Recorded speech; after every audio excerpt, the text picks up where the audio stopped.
Olá, olá, olá, bom dia Fortaleza, 10 horas 2 minutos, por que não, bom dia mundo, começa a partir de agora, até 11 da manhã, o programa Democracia no Ar, aqui na sua web rádio Atitude Popular, com retransmissão pelas rádios Liberdade AM, o 1310, e ainda no decorrer da sua programação local, a Canudos FM 104,9, de Boa Viagem, ainda web rádio Fetrace. E também estamos ao vivo, através da página Democracia Participativa, aí do Facebook. Alô, você do Facebook, bom dia, obrigado pela audiência e sintonia, tá bom? Apresentação e produção do programa, todo o conteúdo dele, Márcio Rodrigues, participações especiais, Antônio Carlos, Souza Júnior, abertura e técnica, esse que vos fala, Jonathan Neto, tudo bom contigo?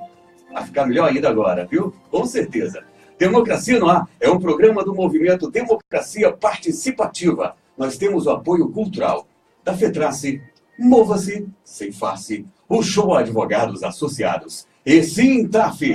Agora 10 horas 3 minutos, o comando é dele para uma nova edição do programa Democracia no Ar. Márcio Rodrigues, bom dia! Bom dia, Jonathan Neto, obrigado pela audiência. Amigos ouvintes, estamos começando mais uma edição do programa Democracia no Ar, um espaço dos movimentos sociais do Ceará. Temos o apoio cultural da Fetrace, Mova-se Sem Face, Sintaf e o Shoa Advogados Associados. Além da Atitude Popular, estamos no ar também em rede com a nossa companheira web rádio Fetrace, a Liberdade AM de Boa Viagem, um carinho todo especial aí para os ouvintes de Boa Viagem.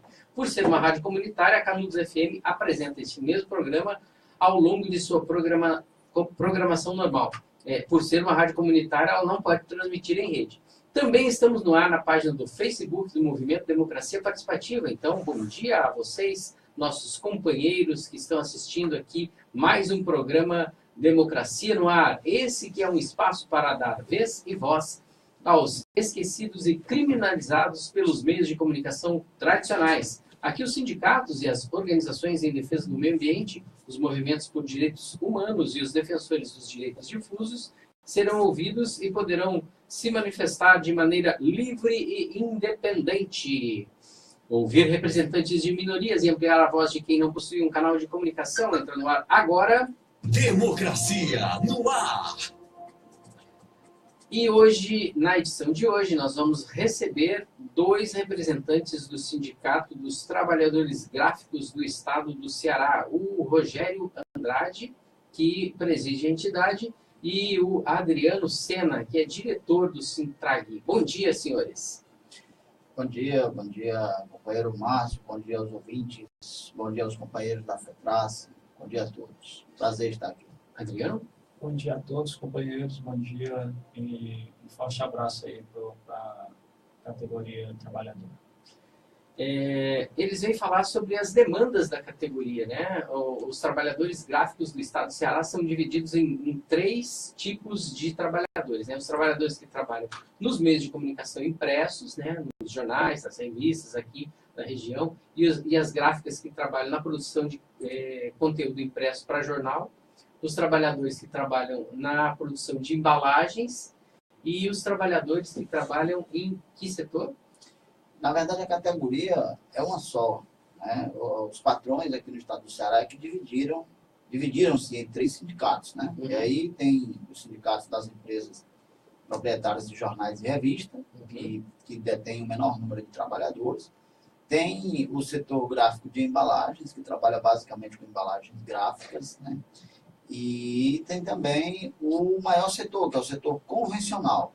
Pega as gráficas convencionais, que a gente chama as gráficas rápidas, gráficas digitais, offset, né? Mas o que acaba modificando, talvez, do ponto de vista técnico, esses trabalhadores, e até mesmo colocando em sindicatos patrões diferentes, é o modo, né, é o sistema de impressão adotado pela empresa. Hoje em dia, basicamente, se coloca isso. Mas a categoria, de fato, companheiro, é uma só. Em relação aos trabalhadores gráficos que trabalham em veículos de comunicação, eu acho que a gente tem até um determinado problema, né, a ser resolvido, porque os jornais, e principalmente os jornais, mas também as revistas, há uma tendência muito grande de eles irem desaparecendo, né? É um problema sério que vocês estão enfrentando nesse meio, né? Exatamente. No meio onde trabalham esses trabalhadores gráficos do Estado do Ceará e do Brasil como um todo, né? Você que também é dirigente da Confederação Nacional, Rogério, você pode nos falar alguma coisa? A Confederação tem conversado a respeito disso? Vocês têm dialogado com a base a respeito dessas questões? Esse problema é gravíssimo na nossa categoria. A categoria, nesse setor específico de jornais e revistas, a gente considera basicamente uma categoria, eu não diria em extinção, mas em um processo de quase extinção. Tendo em vista que as novas tecnologias, né, o avanço da internet, a tendência é que os jornais e as revistas migrem, a mídia impressa vai migrar para a internet e vai acabar retirando a mão de obra gráfica, porque você não vai precisar de grandes máquinas, uma vez que o conteúdo produzido ele não vai ser mais impresso, ele vai ser lido nos computadores, nos smartphones, nos tablets. Há uma tendência de que seja feita uma compilação de um produto bem menor para ser impresso 1 ou 2 vezes por semana, dependendo da determinação daquilo que a empresa, né, tá negociando, né, em relação aos seus fornecedores, aos seus anunciantes, e, obviamente, vai haver uma grande perda de número de empregos, né, nesse setor. Em compensação, você também vê uma tendência de crescimento muito grande para quem trabalha na produção de embalagens, né? Há uma tendência de crescer, né? Pelo volume, né, cada vez maior na compra de produtos já prontos, né? Você vai comprar alguma coisa, você já recebe aquilo dentro de determinada caixa de papelão ou mesmo uma embalagem plástica que necessita também ter alguma identificação, né, com quem está fazendo a venda ou quem produziu isso industrialmente. Há uma compensação nisso? Há algum tipo de ganho em termos de postos de trabalho para esses trabalhadores? Olha, as revoluções industriais, a primeira, a segunda, revoluções industriais, elas tinham uma tendência que era aumentar a mão de obra. Né? Talvez com a terceira revolução industrial, né, essa tendência não se aplique, uma vez que no caso da nossa categoria em particular, nós não vislumbramos no horizonte futuro um número significativo de empregos. A perda, ela deverá ser uma perda definitiva. Os postos de trabalho que serão criados serão em menor número, uma vez que os novos equipamentos de impressão que estão sendo produzidos, eles são equipamentos essencialmente poupadores de mão de obra. A nossa categoria, o trabalho gráfico em si, ele passa por 3 etapas: a pré-impressão, a impressão e o acabamento. O acabamento era um setor mais manual, né? Era um setor onde a manufatura se dava com mais intensidade. Nós estamos vendo cada vez mais, quem vai às feiras gráficas, as novidades com relação a a terceira etapa do produto gráfico, que é o acabamento, ele está cada dia mais maquinizado e, consequentemente, diminuindo mão de obra. Então, eu acredito, a gente tem feito um debate em nível nacional, tem conversado com os trabalhadores, alertado para esse problema. Estamos tentando identificar esse momento que a categoria está passando, de uma crise estrutural e tecnológica muito grande, no sentido de crise, no sentido de diminuição de mão de obra. Eu não vejo, Márcio, a nossa categoria como uma categoria que vai se extinguir, mas ela ficará bastante reduzida no cenário produtivo. E como se resolve essa questão em relação à base, né? O que vocês têm discutido com os trabalhadores gráficos e a que solução vocês têm apresentado para a categoria em diálogo com ela, qual a solução também que ela enquanto categoria, né, enquanto trabalhadores organizados, traz para a direção do sindicato. Sim, esse é um problema que nós temos enfrentado muita dificuldade em dialogar com a categoria, né? Uma vez que aqui no Ceará nós não temos... Primeiro porque, se no Brasil a gente considera o capitalismo tardio... ele ainda nem chegou. E ainda nem chegou, Se né? a gente olhar para aquilo que a gente está vendo no Congresso Nacional Brasileiro, né, as propostas Sim. de quase escravização Sim. do ser humano no Brasil enquanto trabalhador, a gente vê que aqui o capitalismo não é nem tardio, ainda não chegamos a ele. Ainda não né? chegamos a uma concepção Nós não temos sequer, né, Rogério, se a gente for analisar a fundo, Adriano, um estado de bem-estar aqui no Brasil. O Brasil, a América Latina, de um modo geral, não passa por esse estado de bem-estar social que a Europa experimentou. Vivenciou, né? Vivenciou, né? Desde talvez do final da Segunda Guerra Mundial, né, de 1945 em diante, a gente percebe que a Europa vive tempos de bonança, né? Sim. Uma ou outra crise aqui e acolá, mas a tendência é ver que os países, né, as pessoas vivem com uma determinada qualidade de vida bastante interessante. E isso aqui a gente ainda não conseguiu chegar. É verdade. Trazendo um pouco para a pergunta que você me fez com relação ao que a categoria tem discutido, que a categoria tem pensado, no sentido de que como nós estamos tentando modificar esse cenário, na verdade é um cenário complexo, difícil, porque as novas tecnologias que chegam, nós não temos escolas profissionalizantes que nós possamos dar um alento para esses companheiros e você vai para esse local tal que nós vamos ter, vai melhorar, você vai melhorar a sua qualificação, né, profissional e, consequentemente, você estará apto a continuar no mercado de trabalho. No Ceará, né, e as coisas me parecem são feitas exatamente para funcionar dessa forma, as máquinas chegam, as empresas mandam seus técnicos passarem uma semana, duas, o trabalhador gráfico quiser que aprenda na base do erro e do acerto, né, e vai tocando a máquina aí até enquanto não quebrar definitivamente. Então, praticamente nós não temos curso de qualificação profissional como nós temos hoje em São Paulo, né, nós temos nos estados do Sul e Sudeste da Federação, mas aqui no Ceará e particularmente no Nordeste nós não experimentamos essa qualificação que nós possamos dar um alento para a categoria.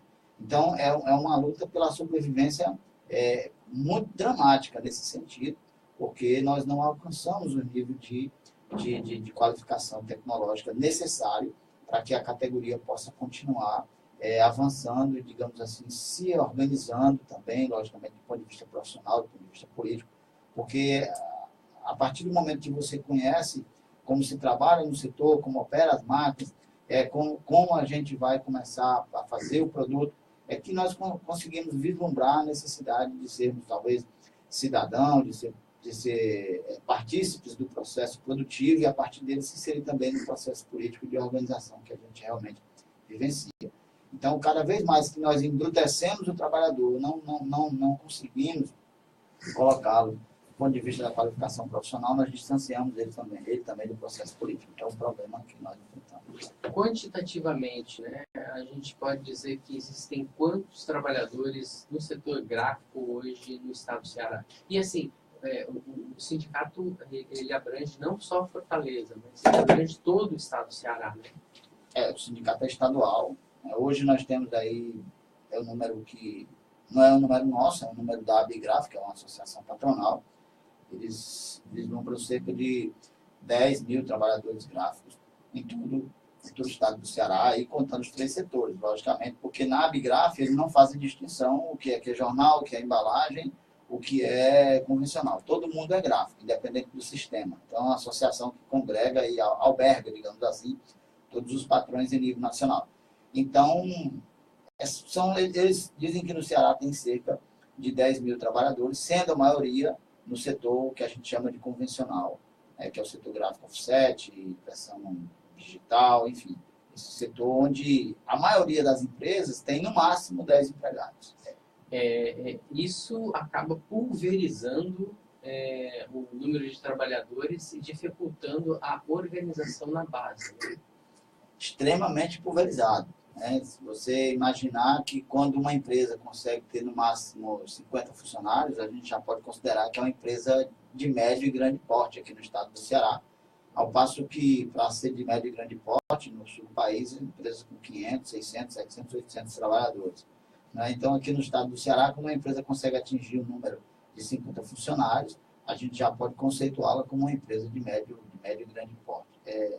É uma coisa assim absurda, mas é uma realidade complicada e isso dificulta aí muito a organização dos trabalhadores nesse sentido. Numa sociedade cada vez mais individualizadas, né, quando você vai dividindo esses trabalhadores, pulverizando da forma que nós estamos vivenciando, quanto menor a empresa, menor a capacidade do trabalhador enxergar a organização social do trabalho. Adriano, você é um dos dirigentes, né? Um dos líderes do sindicato que ajuda nessa função de trabalhar a base, né? Isso, exatamente. E como que é esse seu trabalho no dia a dia? Como que é essa organização de você ir lá, conversar com os trabalhadores, às vezes, pequenas gráficas, inclusive, que a gente chama de gráfica rápida, né? Como é que é a receptividade? Varia muito de um local para o outro? Varia muito assim de trabalhador, né? Porque o trabalhador ele está um pouco com essas reformas que estão vindo e com os ataques também, né, do governo.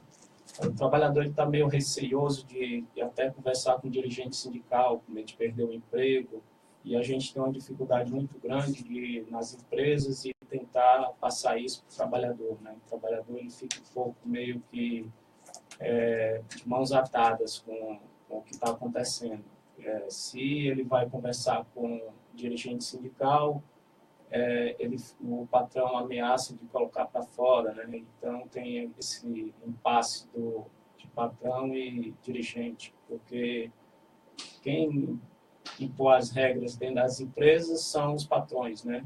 Então o trabalhador ele fica meio que receioso de ter um contato maior com os dirigentes sindicais. Com essa dificuldade de vocês falarem com os trabalhadores em seus locais de trabalho, a estratégia que vocês usam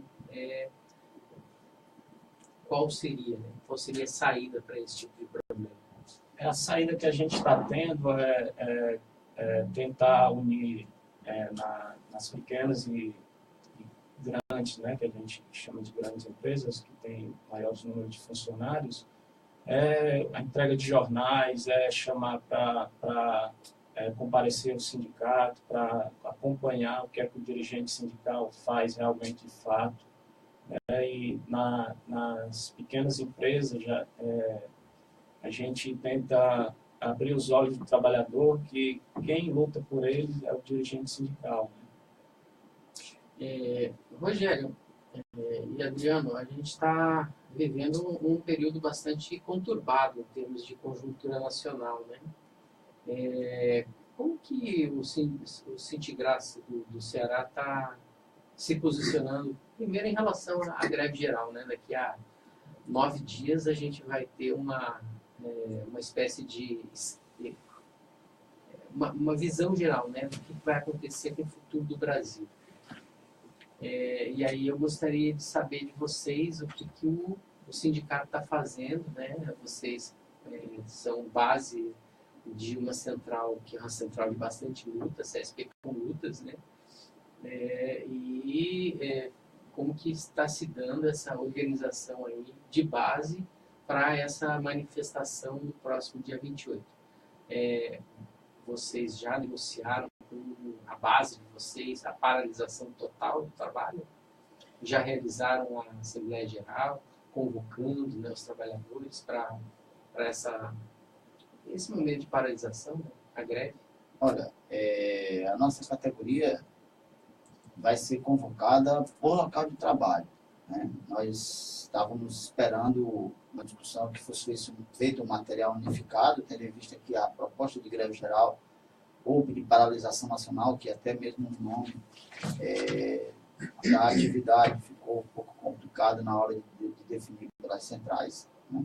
Mas nós estamos chamando de greve geral. Então, nós ficamos aguardando, o material realmente demorou um pouco a aparecer, nós tivemos que produzir o nosso próprio material e ele deve estar ficando pronto de hoje para amanhã, e nós vamos ter um pouco menos de 8 dias. Então, nós vamos ter que fazer, como a gente diz aqui no Ceará, das tripas coração, para poder ir na base e convocar os trabalhadores, fazer uma convocatória e a partir daí tentar fazer com que esse movimento seja um movimento qualificado, que a gente consiga realmente parar o Brasil, de fato, né? Tendo em vista que o que está por vir é algo tenebroso, sem precedentes, talvez, na nossa história.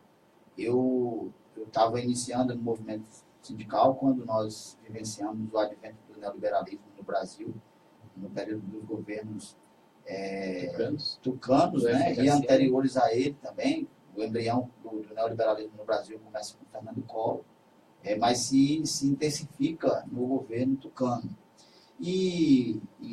Então, talvez as propostas de reformas que foram apresentadas naquele momento sejam tão devastadoras quanto as que estão sendo apresentadas nesse momento, depois de um processo, de um golpe político, de um golpe constitucional que vem varrendo a América Latina de alguma forma, né? Honduras passou por isso, o Paraguai passou por isso, e no Brasil nós também passamos por isso, agora recentemente. Então... E parece que é mais elaborado do Brasil, né? No Paraguai foi assim, decidindo na quinta-feira à noite, e na sexta-feira à tarde o Lugo já tinha sido defenestrado, né, do cargo de presidente. No Brasil a coisa foi bem mais elaborada, né? Trouxemos aí juristas, eu não diria de certo nome, mas pelo menos com um nome familiar bastante famoso, no caso de Reale Júnior, que é filho de um dos filósofos brasileiros, e que de repente esse processo demorou aí, digamos aí, quase um ano. Mas me parece que, para não entrar nem aprofundar nessa discussão, tendo em vista que o nosso papo aqui é muito mais a conjuntura atual e a greve geral, mas foi uma coisa que foi pensada tão logo terminou a eleição presidencial, né? De 2014. De 2014 foi algo que começou, como você bem colocou, a coisa me parece mais bem elaborada, tendo em vista que ela começa a ser identificada. Tem um verniz de institucionalidade, sim, né, na coisa. Sim, você que é estudante de direito, eu acho que tem mais propriedade de falar até do que eu, mas assim, há um verniz de que não, que isso, mas tem impeachment na Constituição? Tem, mas para que ele aconteça, né, para que ele seja de verdade um impeachment, precisa haver um crime de responsabilidade. E isso, convenhamos, não ficou comprovado. E logo em seguida, aliás, ficou provado que não existiu, né? E se existiu, já era coisa que tinha sido praticamente institucionalizada pelos governos anteriores. Todos. Tanto é assim que... De Itamar a Lula. De Itamar a Lula. Então, tanto é assim que terminou o golpe institucional, o Temer, ele legalizou as pedaladas fiscais, que era o mote do impeachment naquela oportunidade. Então, ele tornou legal, ele tornou lei, ele fez tornar lei as pedaladas fiscais. Então, o que é um absurdo que não tem tamanho, né? Você, assim, julga uma pessoa por um determinado crime, né, entre aspas, né? Diga-se de passagem, um crime entre aspas. E aí, 2 dias depois, o Congresso Nacional vota que aquilo lá não é mais crime. Não é mais crime. O pedalado fiscal agora é oficial, é algo que você pode legal. fazer. Algo legal. Você tornou algo legal que até ontem tinha sido ilegal. Então... e que foi o mote daquilo que foi. É uma prova de que os governos posteriores irão continuar se utilizando do mesmo artifício.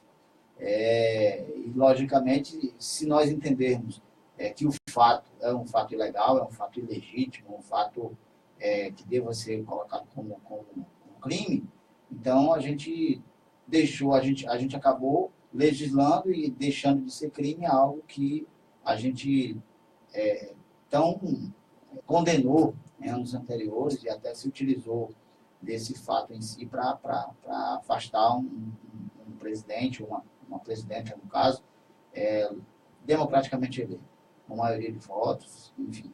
Então, assim, coisas que a gente tem a história do complexo de Vira-Latas, tem a história da República das Bananas, mas me parece coisa que só acontece aqui no Brasil, né? E algo assim que não passa, na verdade, nas discussões na grande mídia, não passa nas discussões com a população. Talvez a população tenha uma dificuldade enorme da compreensão desse processo. Vocês, como dirigentes do Sindicato dos Gráficos, estão diariamente, não sei se direto, né, o ano inteiro, mas boa parte do tempo vocês estão ligados a trabalhadores que estão dentro, né, do contexto dessas empresas de comunicação, né? Todos os jornais de grande porte, eles têm essa característica, né, de reproduzir aquilo que a mídia tradicional, eu não chamo de grande mídia, porque de grande eles não têm nada, né? Muito pelo contrário, eles têm uma pequenez, né, no modo de operar, que é intrínseco, né, à forma como eles agem, de reproduzir a visão de mundo deles, de tentar impor, né, a visão de mundo deles.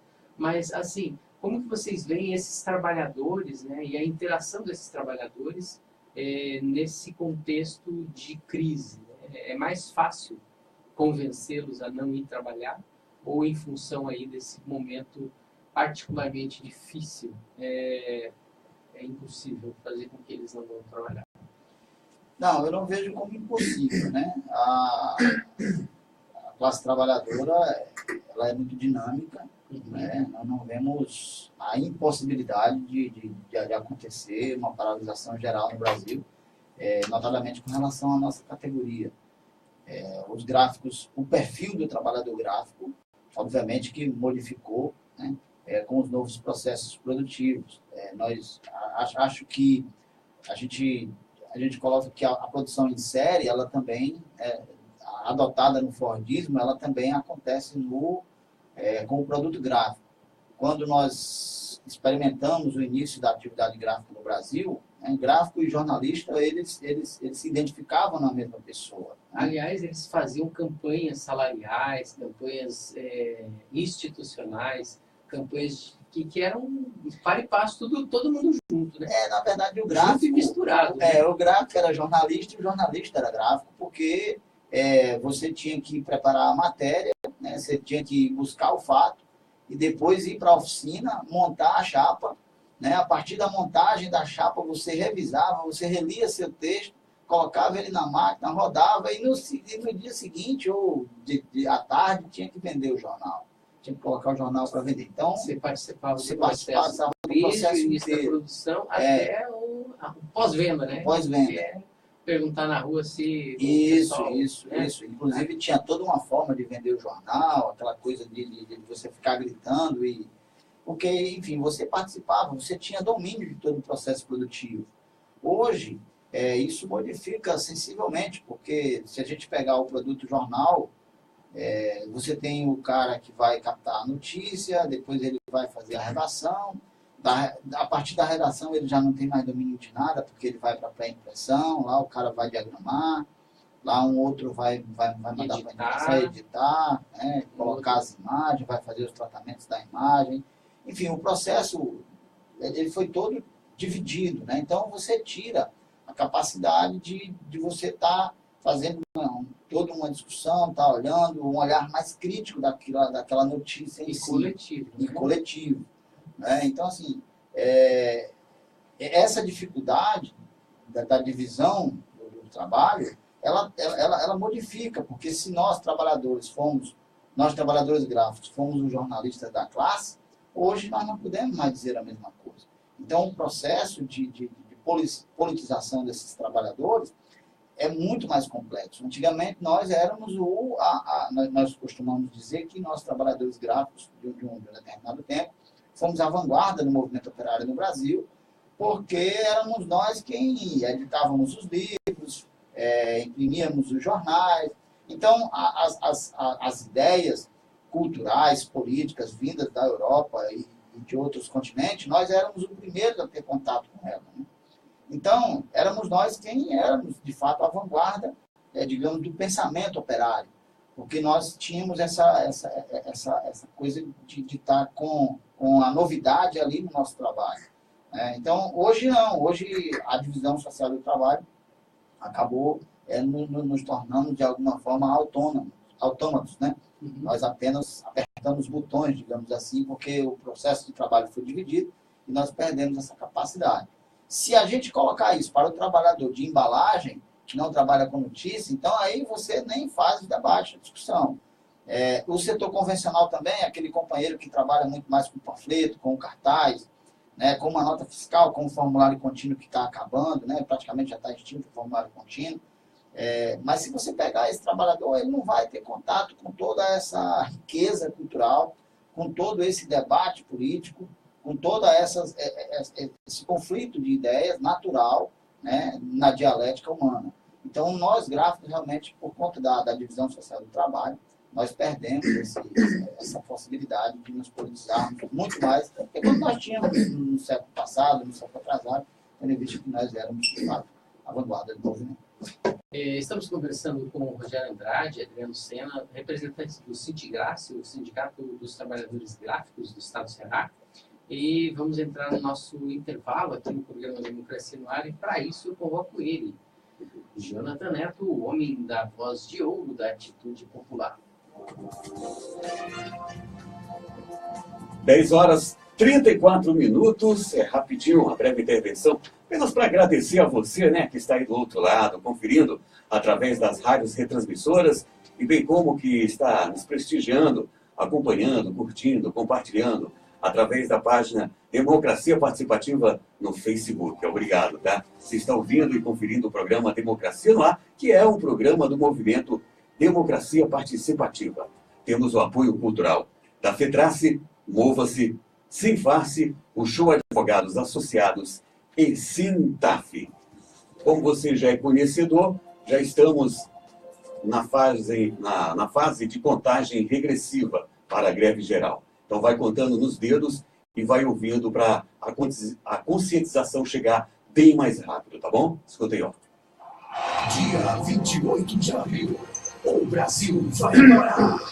Depois de congelar os gastos sociais e aprovar a terceirização sem limites, o ilegítimo governo Temer quer acabar com sua aposentadoria e seus direitos trabalhistas. Não permita que isso aconteça. Ou paramos o Brasil em protesto contra essas medidas, ou Temer acaba com o Brasil. Participe da greve geral dia 28 de abril. Fora Temer! Direta já! Apoio o Web Rádio Atitude Popular. Música de qualidade e jornalismo de verdade. Democracia no ar. Hoje? Sai hoje? Vou passar para vocês. Bom dia, bom dia, bom dia. Estamos voltando com Democracia no Ar. Hoje estamos aqui recebendo o Rogério Andrade, que é presidente do Sindicato dos Trabalhadores Gráficos no Estado do Ceará, e o diretor Adriano Sena, diretor também do mesmo sindicato. O Rogério, a gente agora vai mudar um pouco de assunto e vai começar a conversar a respeito do que nós estamos vivenciando nacionalmente. A conjuntura nacional não nos é tão favorável enquanto trabalhadores, certo, Rogério? Talvez nós estejamos vivendo um dos piores momentos da democracia brasileira, digamos assim. Enquanto trabalhadores, realmente é algo impressionante. Nada se compara à desgraça que está acontecendo no Brasil, né? É um avanço sem precedentes do neoliberalismo. O neoliberalismo tem por pilares fundamentalmente o fim dos sindicatos ou a redução dos sindicatos enquanto representantes da classe trabalhadora e sua capacidade de resistência. A proposta de reforma trabalhista é, no mínimo, um assinte, né? Porque, assim, você deixar com que a pessoa assine um contrato de trabalho individual com o seu patrão, você simplesmente está entregando a raposa. Raposa, cuida aqui desse galinheiro. Né? Porque como é que o trabalhador vai se defender diante do patrão? O patrão vai fazer as propostas mais indecentes do mundo, o trabalhador vai dizer o que para ele? Na verdade, quando o Rogério Marinho, que é o relator do projeto de reforma trabalhista... Tinha que ser Marinho, né? Desculpa aí. tinha que... Desculpa o meu preconceito. Quando ele apresentou o parecer, salvo engano, no dia 12 de abril passado, imediatamente um companheiro aqui, que agora não me recordo o nome, Da CSP? Não, é um rapaz que ele é funcionário público, é assessor de desembargador, e ele fez uma análise e postou no site Jus Brasil, né, a análise dele com relação ao parecer. Claro que ele não fez uma análise mais geral, mas ele fez uma análise sucinta, mas bem objetiva, e na oportunidade ele qualificou a mudança, né, de paradigma na proposta em ela sendo aprovada, que nós deixamos de ter o direito do trabalho e o processo do trabalho e passamos a ter o direito do patrão e o processo do patrão, né? Então, a coisa é nesse marco, né, de mudança, talvez sem precedente na nossa história, porque a proposta, de fato, enterra a CLT, uma vez que você acaba, inclusive, com o conceito de hipossuficiência do trabalhador, né? Você cria... Eu acho que é importante, né, como a gente discute determinados conceitos jurídicos, que a gente passe aos nossos telespectadores, aos nossos ouvintes, a tradução daquilo que é o conceito de hipossuficiência do trabalhador. O que significa isso? Para a gente poder traduzir, para que os nossos ouvintes possam entender e também compreender o que está acontecendo no Congresso Nacional. Verdade. Na relação capital e trabalho, né, que é o trabalhador e o dono do meio, patrão. O patrão, que é o dono do meio de produção. Então, e o empregado... nessa relação, estabelece-se um contrato de trabalho entre as duas partes, né? Uhum. E o trabalhador é considerado a parte mais fraca do contrato, é a parte que tem menos possibilidade de melhorar suas condições de vida, tendo em vista que ele trabalha por um determinado preço, ele vende sua força de trabalho por um determinado preço, e o patrão fica com todo o lucro da produtividade que ele faz. Então, por ser considerada a parte mais fraca do contrato, a parte que tem menos condições de melhorar a sua condição humana, digamos assim, na relação do trabalho, nós qualificamos, né, no direito a gente coloca que esse trabalhador, por ser a parte mais fraca, então, para tentar igualar, né, as condições, uma tentativa de se igualar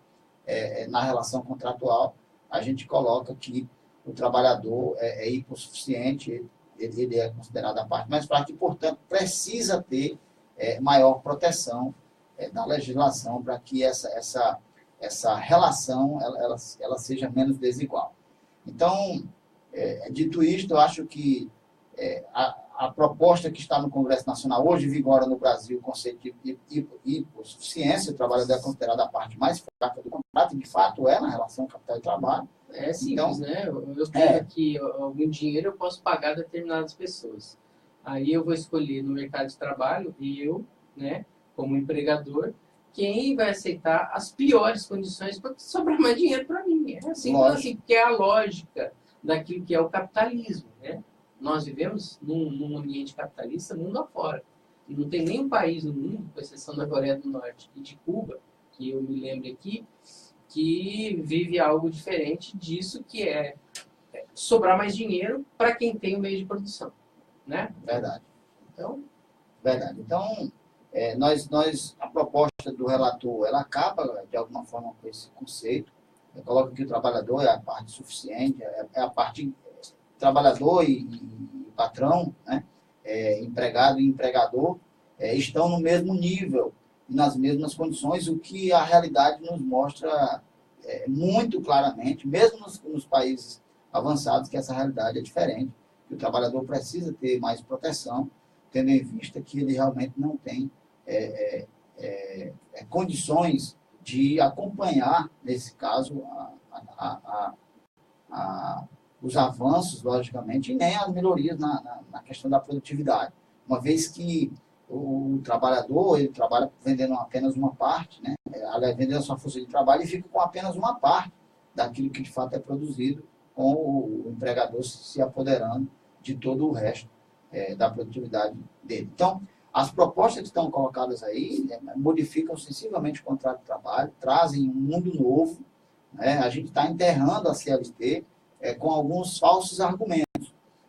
O Rogério Marinho, no Roda Viva, de ontem, né? Que é aquele programa que um dia foi muito importante para a democracia brasileira. E hoje em dia é um dos baluartes daquilo que o neoliberalismo prega, né? Isso.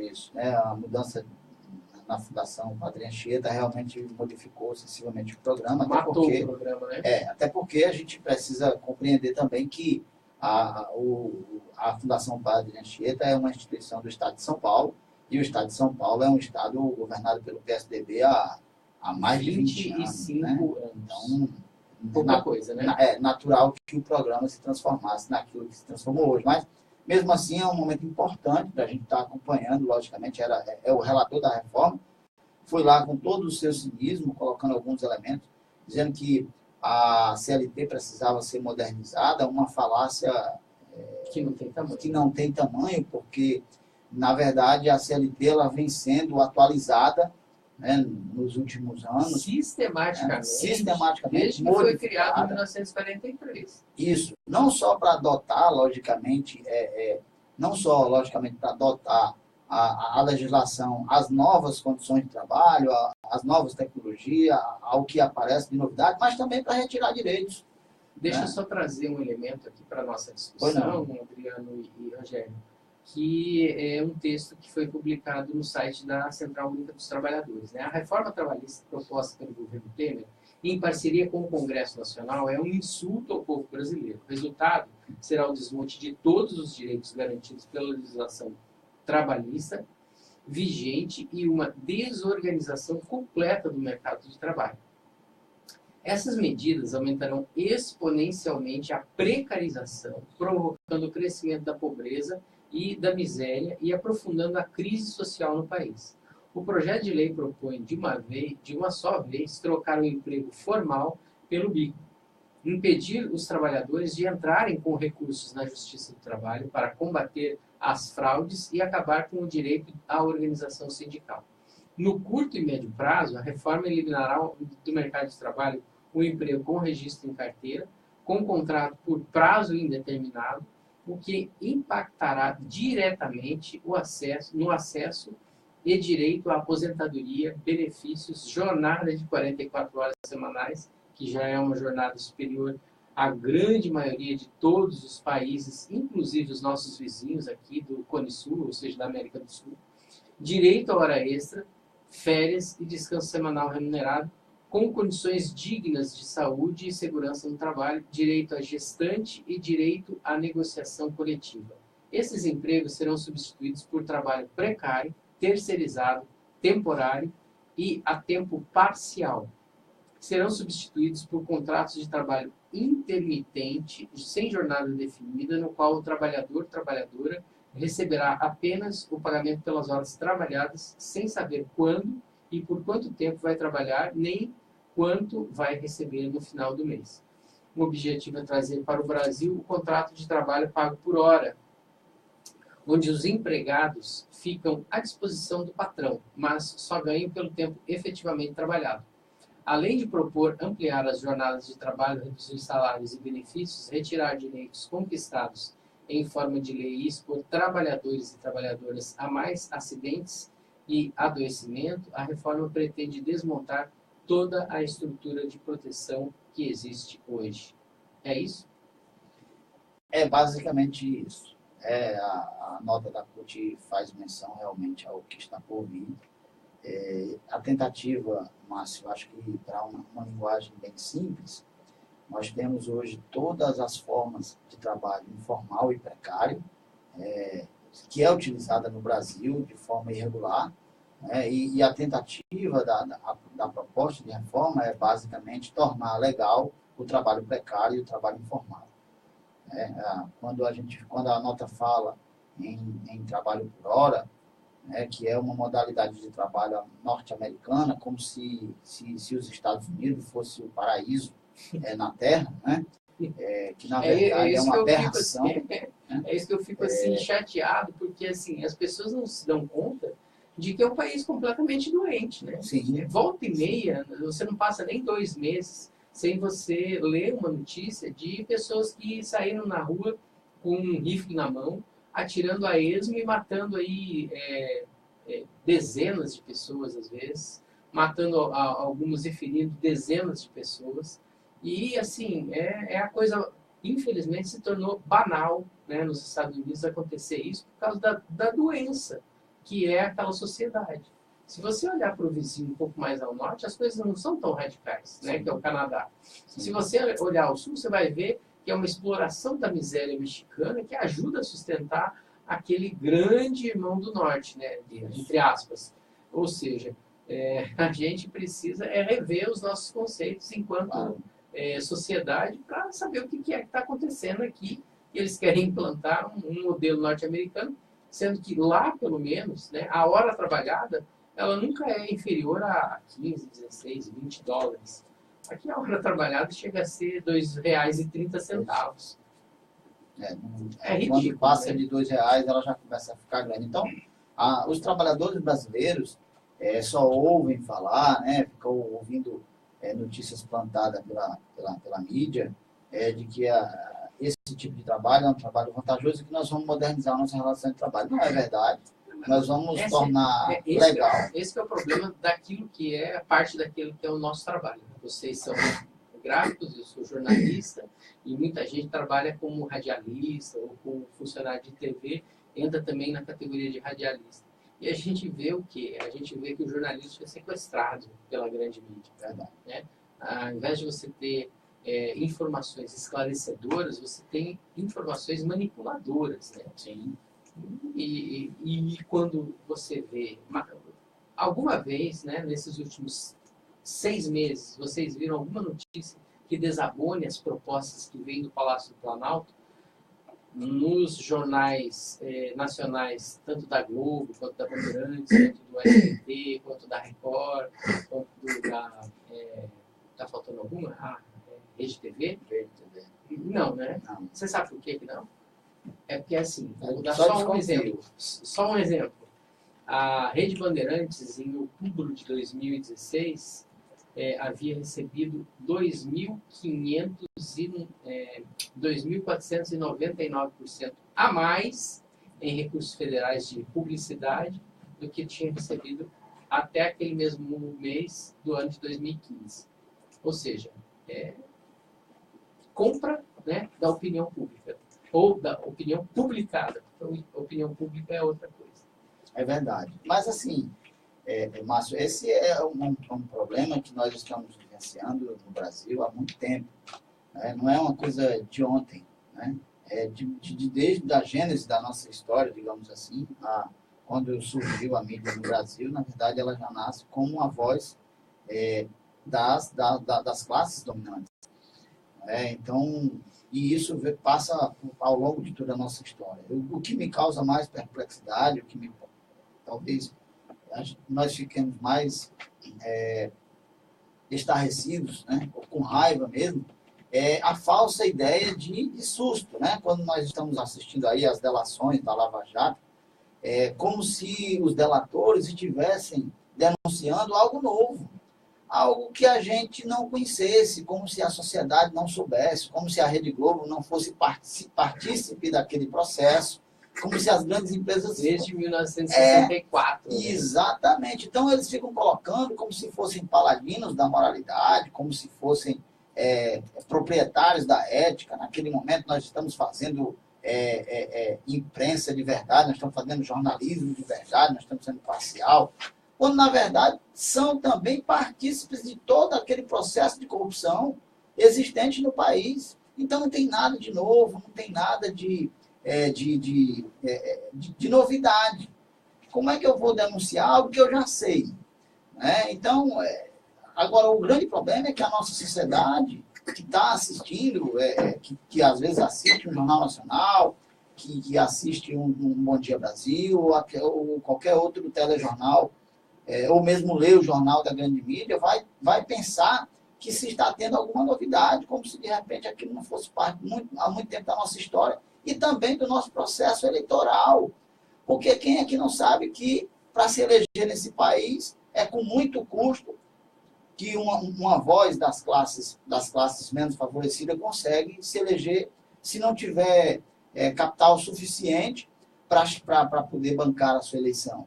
E como é que se banca a eleição? Como é que se paga a eleição nesse país ao longo de séculos?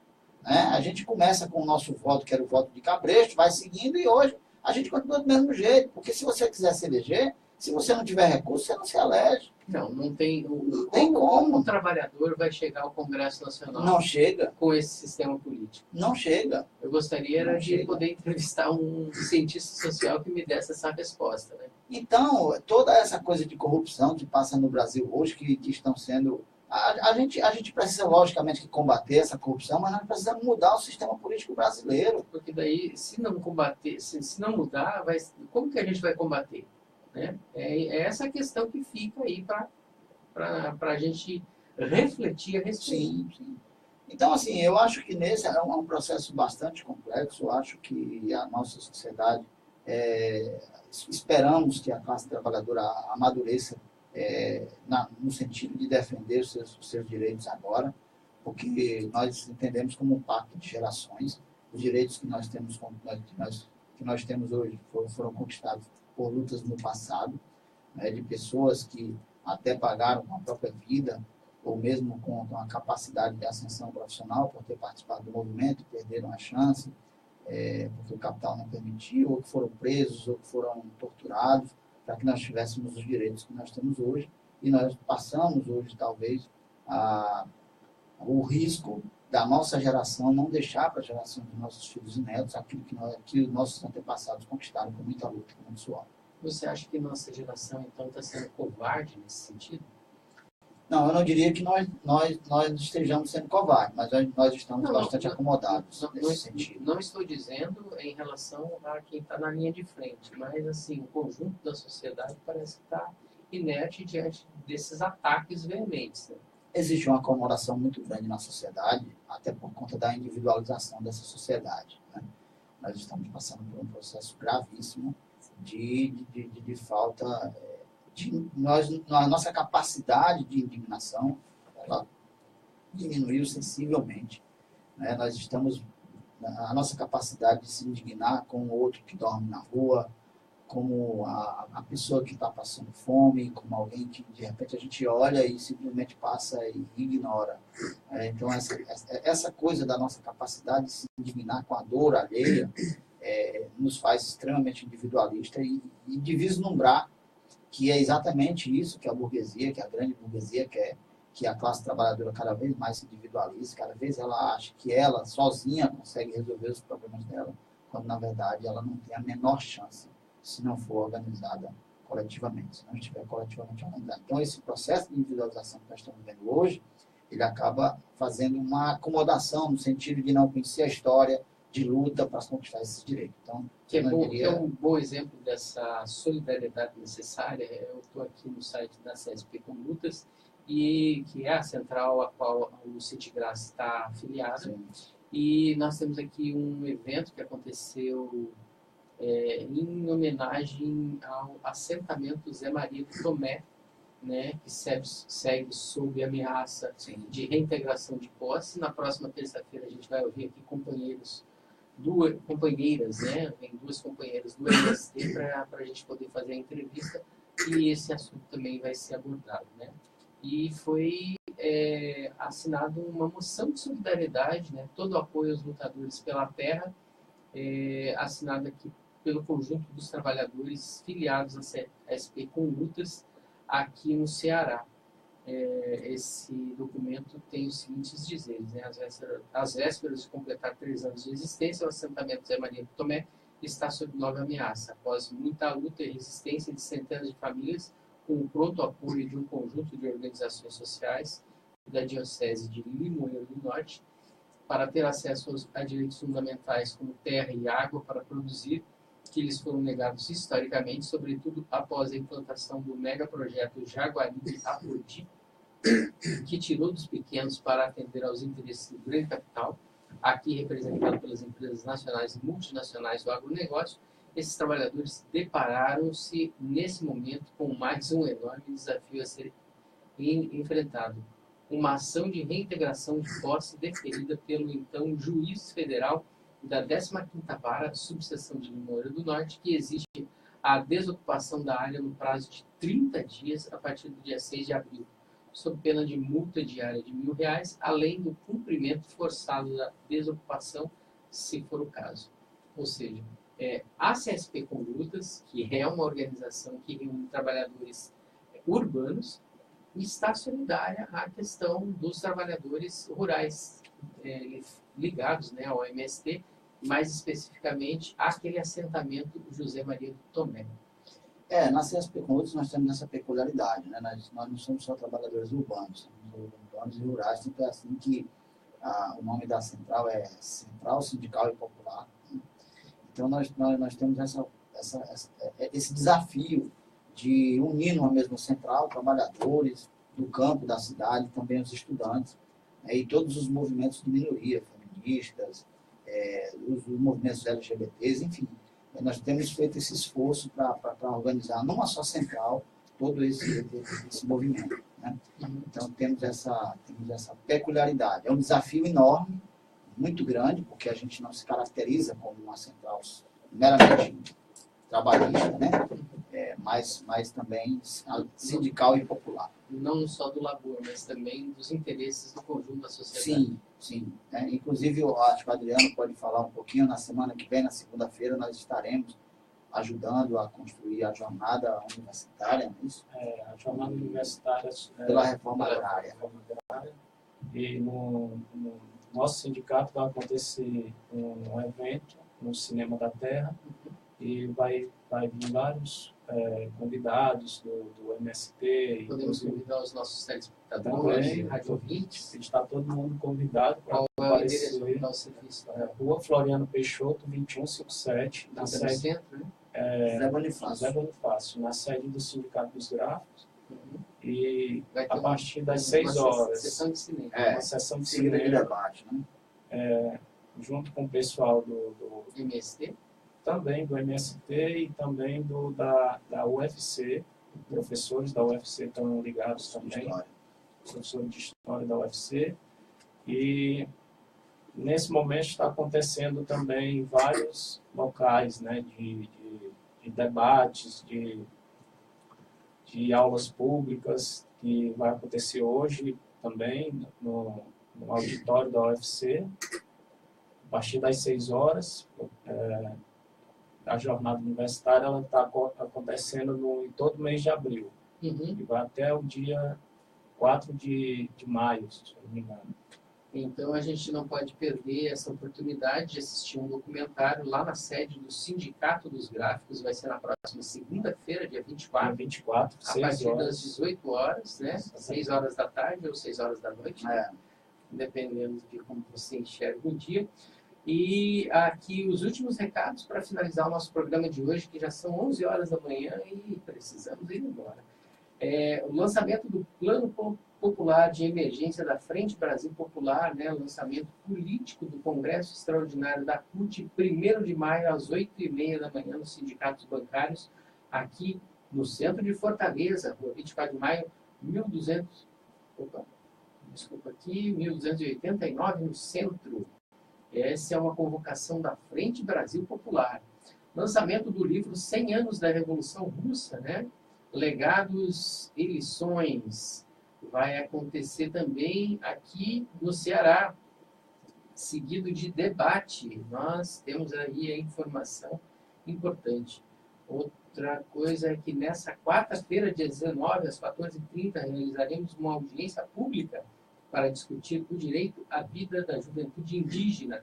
Na oportunidade, será lançado o documentário Na Defesa do Direito à Vida e contra a Violência Sofrida pela Juventude Indígena, conduzido pela Coordenação Nacional da Juventude Indígena, com apoio da Fundação Brasil de Direitos Humanos. O evento acontecerá no complexo das comissões da Assembleia Legislativa e é aberto ao público. O que mais? Nós temos aqui uma audiência pública, essa audiência pública, né, de hoje, às 14h30, com o lançamento do documentário. Ato nacional de protestos contra o Habib's, o dia 26 de fevereiro, dia do assassinato cruel de João Vitor, por funcionários da empresa de fast food Habib's. Nada foi feito para punir os criminosos. João Vitor, uma criança de apenas 13 anos, foi morta porque pedia comida e moedas na fila de uma das lanchonetes dessa rede, situada na Zona Norte de São Paulo. O Habib's, apoiado pela grande mídia burguesa, vem legitimando a morte de João Vitor, jogando sobre ele a culpa por sua própria morte. Como se não bastasse, uma série de fatos suspeitos sucederam desde então. E hoje vai ter um ato que vai acontecer simultaneamente em várias cidades do Brasil. Aqui em Fortaleza, no estado do Ceará, vai acontecer às 18 horas naquela unidade do Habib's que existe na Avenida 13 de Maio. Mais algum recado? Vamos lá. Justiça para João Vitor. Temos aqui a livraria Antônio Gramsci e o autor André Malina convidam para o lançamento do livro Gramsci e a Questão dos Intelectuais, dia 27 de abril, às 18 horas, na livraria Antônio Gramsci, que fica na rua Alcino Guanabara, número 17, térreo, na Cinelândia, no Rio de Janeiro. Mais alguns recados, se vocês quiserem que seja lido aqui pelo programa Democracia no Ar, e entrar aqui na página também Democracia Participativa do Facebook, é só mandar para o telefone 98206-3106, é o nosso WhatsApp, o código de área é 85. Agradeço muito a presença de Rogério Andrade, Adriano Sena. Estamos encerrando aqui o nosso programa Democracia no Ar de hoje, com um atraso de 4 minutos, e eu passo a palavra a ele, o homem da voz de ouro, para fazer o encerramento oficial do programa Democracia no Ar de hoje, Jonathan Neto. Democracia no Ar.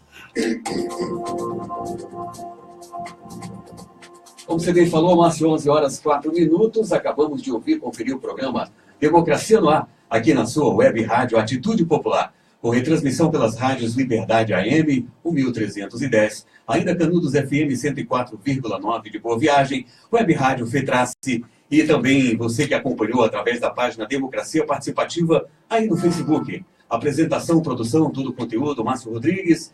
Abertura técnica e intervenções comigo, Jonathan Neto. Democracia no Ar é um programa do movimento Democracia Participativa. Temos o apoio cultural da Fetrace, Mova-se, Sinfarce, o Show Advogados Associados e Sintaf. Nova edição do programa amanhã, com certeza, a partir das 10 horas da manhã até as 11 horas. Continuem